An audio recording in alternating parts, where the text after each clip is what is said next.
This morning, I woke up to one of the most beautiful sights in the world. Was it a sunrise? Not this time. Was it my wife? Not this time. Was it my almost 2-year-old son? Not this time. Today, I woke up and saw the thumbnail for Frank Turek's latest video on Islam. The video is titled, "Is Islam False? Watch This," and the thumbnail features a cartoon of Muhammad.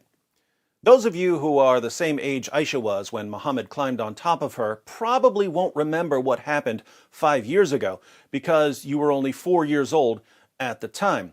But back in 2015, two jihadis stormed the Paris headquarters of the satirical magazine Charlie Hebdo, shouting Allahu Akbar and the Prophet is avenged as they killed 12 people and injured 11 more. These jihadis went on a killing spree because the paper had been publishing cartoons of Muhammad. Carnage over cartoons. 10 years earlier, the Danish paper Jyllands-Posten caused an international uproar by publishing several cartoons depicting Muhammad. More than 250 people were killed in riots. Carnage over cartoons. Now, I would take it for granted that if a group starts slaughtering people over cartoons, journalists of all people need to take a stand for freedom of speech by printing the cartoons and discussing them. If journalists back down, they're basically telling terrorists that violence is the way to get what they want, and that would be music to a terrorist's ears, as long as we ignore the fact that most music is haram. Unfortunately, modern journalists have pillars of marshmallows where their spines should be, so most of them encouraged more violence by giving in to terror. But some of us kept sharing the Muhammad cartoons to let jihadis know that violence won't help them get their way. Killing people over cartoons will cause us to share the cartoons more. Here we are, just a few years later, and a mainstream Christian ministry can proudly post a cartoon of Muhammad on YouTube and no one dies or even gets threatened. That's progress. It's good for Muslims that jihadis aren't killing over cartoons. It's good for non-Muslims that jihadis aren't killing over cartoons. But there's another reason to be excited about the change that's taken place. When jihadis are running around slaughtering people over cartoons, that's a sure sign that their religion can't handle criticism and mockery. If a violent, oppressive religion can't handle criticism and mockery, what do you think our primary tools in responding to the religion should be? You guessed it, criticism and mockery. But Christians, especially Christian ministries and Christian apologists, didn't want to make fun of Muhammad, no matter how mockable he was.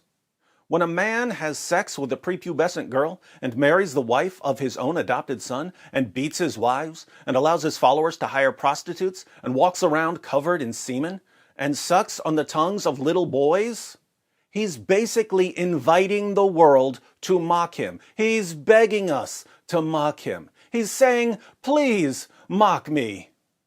But Christians don't want to do that because we've underestimated the power of mockery. We've even come to view mockery as unchristlike, despite the fact that Jesus was merciless in his mockery of hypocrites. He made fun of the way they gave money to the needy, saying that they announced their giving with trumpets in order to be praised by men. He made fun of the way they prayed, saying that they love to pray on the street corners so that they'll be seen by others. He made fun of the way they fasted, saying that they deliberately disfigure their faces and look gloomy so that other people will know that they're fasting. Jesus made fun of the way they gave to charity, the way they prayed, the way they fasted, the way they dressed, the way they tithed, the way they proselytized, and the way they treated their families. Jesus of Nazareth is the undisputed all-time king of mocking hypocritical and oppressive religious leaders. And it was massively effective. It stuck in people's minds. Somehow, we get to the 21st century, and we're dealing with the spread of Islam. And we have the most wide-open target for mockery in history, Muhammad, and we think that mocking him would be unchristlike and counterproductive. Why do we think that? Two main reasons. One, Christianity has become pathetically soft to the point of abject cowardice, and two, Christians have been manipulated into thinking that criticizing and mocking Muhammad will keep us from reaching Muslims. Where did Christians get that idea? Christians got manipulated. Islam's entire methodology is based on manipulation and control, but it's all low-level manipulation and control. Islam manipulates and controls people through their most basic desires. Convert to Islam, and you'll get to spend eternity deflowering virgins. Sounds good, right? You don't want to convert to Islam? Well, we're going to keep fighting you until you get sick of fighting and convert. You want to leave Islam? Well, we're just going to have to chop your head off. You want to keep your head, don't you? Your wife isn't doing what you want? Just beat her until she obeys you. She won't like getting beaten. When they interact with Christians in an area where they can't simply force Christians into doing what they want, Muslims use a simple system of praise and abuse. If you act the way they want you to act, they praise you. If you don't act the way they want you to act, they shower you with abuse.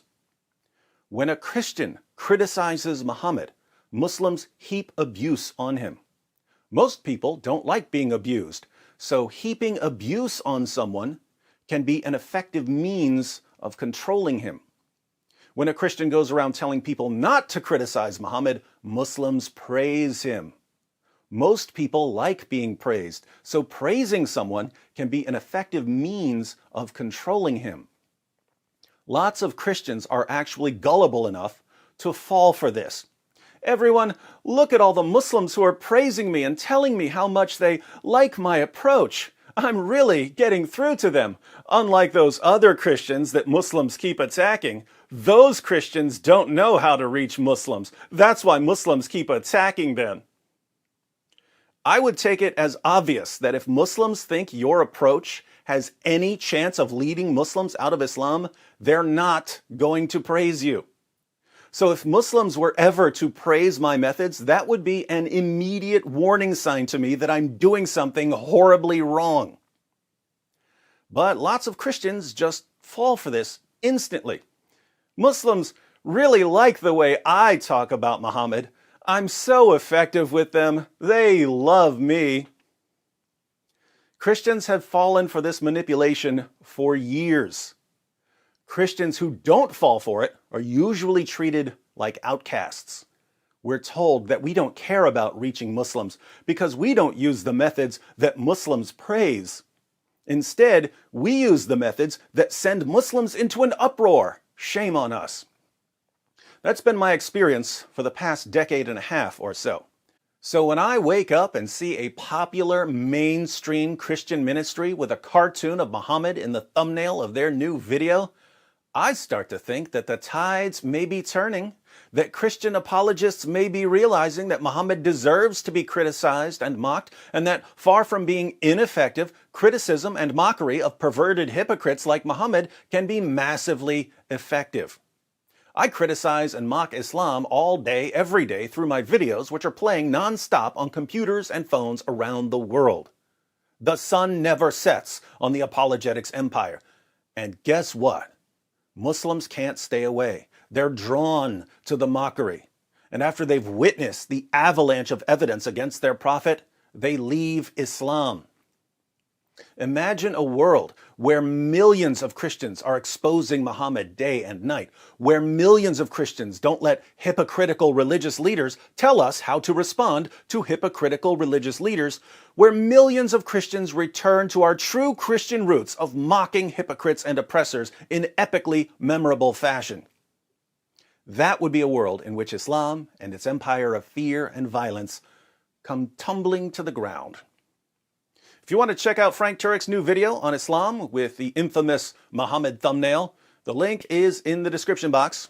On a related note, Cameron from Capturing Christianity interviewed me a while back on whether my methods cross the line. He posted that interview a couple days ago. The link to that video is also in the description box. Check him out.